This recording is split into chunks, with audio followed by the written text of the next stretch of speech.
বিসমিল্লাহির রহমানির রহিম। সম্মানিত সুধী সকলকে আসসালামু আলাইকুম। আশা করছি সকলে ভালো আছেন এবং সুস্থ আছেন। আমরা আজ উপস্থিত হয়েছি আপনাদের ছোট শ্রেণীরা যারা আমাদের দ্বিতীয় শ্রেণীতে 2025 সাল থেকে পড়াশোনা করবে তাদের জন্য আজকে আলোচনা রেখেছি আমাদের বাংলা সিলেবাস, প্রশ্নের নমুনা এবং ধরন, তার সঙ্গে আমাদের প্রথম প্রান্তিক মূল্যায়নের জন্য আমরা কোন কোন পাঠ সমূহ পড়াতে পারি। এবং আমরা আজকে সম্পূর্ণ আলোচনাটি রাখব যাতে করে বাসা থেকে প্রথম প্রান্তিক মূল্যায়ন বা প্রথম সাময়িক পরীক্ষার জন্য প্রত্যেকটি বিষয় আপনারা আজকের এই ভিডিওটি থেকে জানতে পারেন।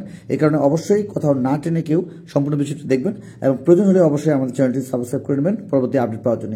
তো আমরা দেখে দেওয়ার চেষ্টা করছি এবং আমরা যে প্রশ্নগুলোর নমুনা বিভিন্ন সময় পেয়েছি বিভিন্ন বছরের, সেই বিষয়গুলো থেকেই আমরা আজকের আলোচনায় রাখার চেষ্টা করব।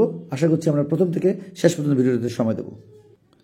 তো আমাদের শিক্ষক সহায়িকা যেভাবে আমাদেরকে নির্দেশনা দেওয়া হয়েছে বার্ষিক পাঠ পরিকল্পনা অনুযায়ী আমরা যে কাজটি করব, তাদের যেহেতু 29টি পাঠ রয়েছে, সেখান থেকে আপনারা যে কাজটি করবেন বা আমরা যেভাবে আপনাদেরকে দেখিয়ে দেওয়ার চেষ্টা করছি সেটি হলো মূলত এই বইটিকে মূলত আপনারা 3 ভাগে ভাগ করে নেবেন। তো প্রথমত আমরা যে বিষয়টি পেয়ে যাবো, এখান থেকে সূচিপত্রে দেখতে পাচ্ছি 1 থেকে যদি আমরা 10 পর্যন্ত দেখে থাকি, তাহলে এখানে আমাদের পূর্বের বই থেকে যদি আমরা মিলিয়ে নেই, তাহলে আমাদের এই সিংহ আর ইঁদুরের যে গল্প সেটি কিন্তু নতুন হয়েছে। বাকি কিন্তু প্রত্যেকটি বিষয় আমাদের একই রকম রয়েছে। আপনি চাইলে আপনাদের ছোট সময়দের জন্য 1 থেকে 11 বা 12 পর্যন্ত যদি নিয়ে রাখেন এবং তারপরে আমরা দ্বিতীয় প্রান্তিক মূল্যায়নের জন্য পরবর্তী আপডেট দেওয়ার চেষ্টা করব এবং বার্ষিকের আপডেট দেওয়ার চেষ্টা করব। তো আমাদের যে কাজটি করতে হবে, বা আমরা বার্ষিক পরীক্ষার জন্য এমনও আভাস পেয়েছি যে পুরো বইটি বা পুরো যে সূচিপত্রে যতগুলো অধ্যায় রয়েছে, বিশেষ করে 29টি অধ্যায়, সেই 29টি অধ্যায়ের উপরেও কিন্তু আমাদের বার্ষিক পরীক্ষায় থাকতে পারে।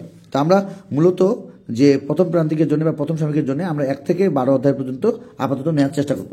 এখন আমরা দেখে দেওয়ার চেষ্টা করব আমাদের ছোট শ্রেণীরা এই তাদের বাংলা বইটি থেকে কি কি প্রশ্নের ধরন বা নমুনা বা সিলেবাসটি কেমন পেতে পারে সে বিষয়গুলো নিয়ে আজকের আলোচনা। আশা করছি আমরা প্রথম থেকে শেষ পর্যন্ত ভিডিওতে সময় দিচ্ছি। আচ্ছা, তো আমরা এখানে নিয়ে এসেছি পুরো বিষয়গুলো। তো পাঠ সম্পর্কে আমরা জানলাম যে আমাদের কোন কোন পাঠ আপনি শেখাতে পারেন, 1 থেকে 12 পর্যন্ত পাঠগুলো শেখাবেন এবং আমরা প্রশ্ন অনুযায়ী কী কী বিষয় পেয়ে যাব সেগুলো হলো কবিতা লিখন, অবশ্যই কবির নাম সহ, এবং শব্দের অর্থ লিখন। আমরা বিভিন্ন শব্দের অর্থগুলো যেগুলো রয়েছে সেগুলো শেখানোর চেষ্টা করব, অর্থাৎ নতুন শব্দ থেকে যেন ওই শব্দটির অর্থ তারা জানতে পারে। এবং আচ্ছা, তো নতুন শব্দের পাশাপাশি আমরা যে বিষয়গুলো শেখাবো সেটি হলো বাক্য গঠন করার যে বিষয় সেটি, বা নতুন বাক্য তৈরি করার যে বিষয়টি সেটি, এবং এর সাথে রয়েছে আমাদের যুক্তবর্ণ লিখন। এর সাথে আমাদের যুক্তবর্ণগুলো ভাঙার সাথে সাথে আমাদের শব্দ তৈরি করার বিষয়টি আমাদের নিশ্চিত করতে হবে। এবং রয়েছে 5 নম্বরে ফাঁকা ঘর পূরণকরণ, অর্থাৎ ফাঁকা ঘর বা আমাদের শূন্যস্থান পূরণ থাকতে পারে। এবং 6 নম্বরে রয়েছে মিলকরণ, এবং এর সাথে রয়েছে 7 নম্বরের প্রশ্নের উত্তর।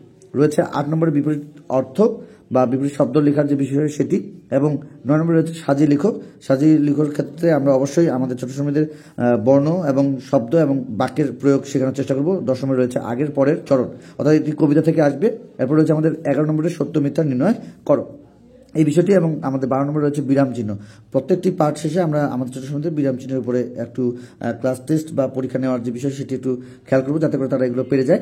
এবং এর সঙ্গে আমাদের যেটি রয়েছে সেটি হলো 13 নম্বরে ফর্ম পূরণ করার বিষয়, এবং 15 নম্বরে আমাদের আচ্ছা, তো আমাদের ফর্ম পূরণের পাশাপাশি আমাদের আরেকটি বিষয় রয়েছে, গুরুত্বপূর্ণ বিষয় নতুন আমাদের অ্যাড করা হয়েছে, সেটি হলো ফলা চিহ্নের ব্যবহার। এর সাথে রয়েছে আমাদের 15 নম্বর অনুচ্ছেদ লিখন, এবং 16 নম্বরে রয়েছে বর্ণ লিখন। অর্থাৎ আমাদের ছোট সময়দের প্রত্যেকটি বিষয়, বর্ণ থেকে শুরু করে একেবারে শব্দ বাক্যের প্রয়োগ থেকে শুরু করে প্রত্যেকটি বিষয় আমাদের ছোট সময় থেকে শেখাতে হবে নতুন বইটি থেকে।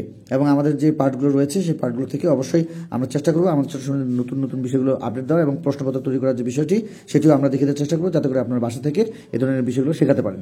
তো দেখে দেওয়ার চেষ্টা করছিলাম যারা দ্বিতীয় শ্রেণীতে 2025 সাল থেকে পড়াশোনা করবে তাদের বাংলা বইটি থেকে প্রথম প্রান্তিক মূল্যায়নের জন্য পাঠসমূহ এবং সিলেবাস, প্রশ্নের ধরন এবং নমুনা।